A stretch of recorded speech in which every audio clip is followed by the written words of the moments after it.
Growing up, my childhood was not easy. We were very poor, so my father forced me to work long, hard hours. He suffered from terrible mood swings. He was always shouting at me. Some days it just became too much. But there is one day that I will always remember. I was 14, cleaning the windows. I saw a notice for a public execution. I couldn't stop thinking about it. I imagined how the criminal might look, big and strong and dangerous. The execution date arrived. I squeezed my way through the crowd. I was so shocked. There was no strong, dangerous man. Only a very young man trembling as he awaited his fate. He was so young that he hardly had any stubble. I couldn't watch. As I looked back, the boy's body was hanging limp and lifeless. He had fair hair just like me. That experience motivated me to pursue law. Day and night I studied hard. What I'd read about in the law books was actually very different in reality. Most lawyers were too scared to take on cases involving stoning or hanging. And I wasn't scared. When defending a case, you think of them as your family. It's like your own child is burning in the fire created by the authorities and everyone is just standing by.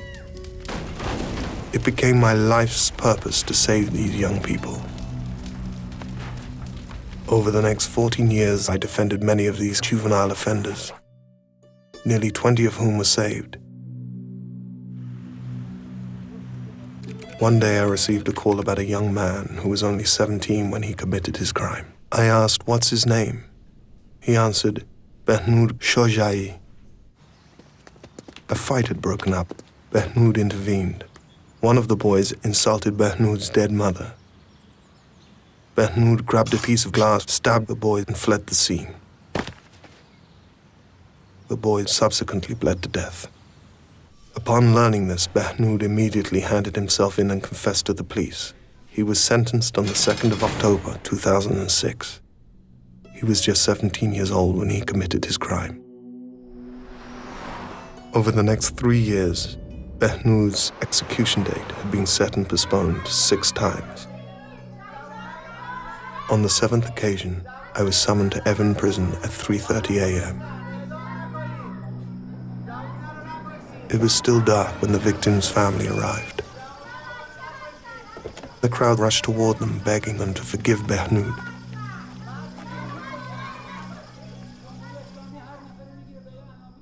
I remember the victim's father calmed the crowd, telling them he didn't want to actually see Behnoud executed, but he wanted to see the noose around his neck. They brought Behnoud in, handcuffed and shackled. He looked so pale and thin. His nose was running. He fell to his knees, begging for mercy. He was shaking, saying, "Please forgive me. My own mother is dead. You can be like my mother now. Please forgive me."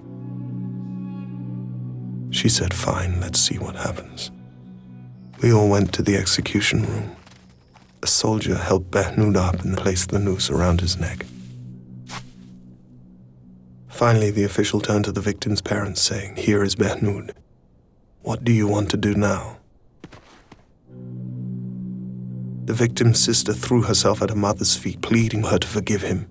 We were all shocked by what happened next. I recall they charged toward him.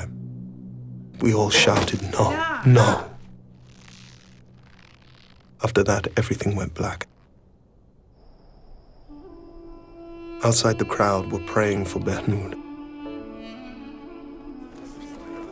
I broke the news to them. They were crying so much. I cried so much. Yes, the stories of these cases are really very painful.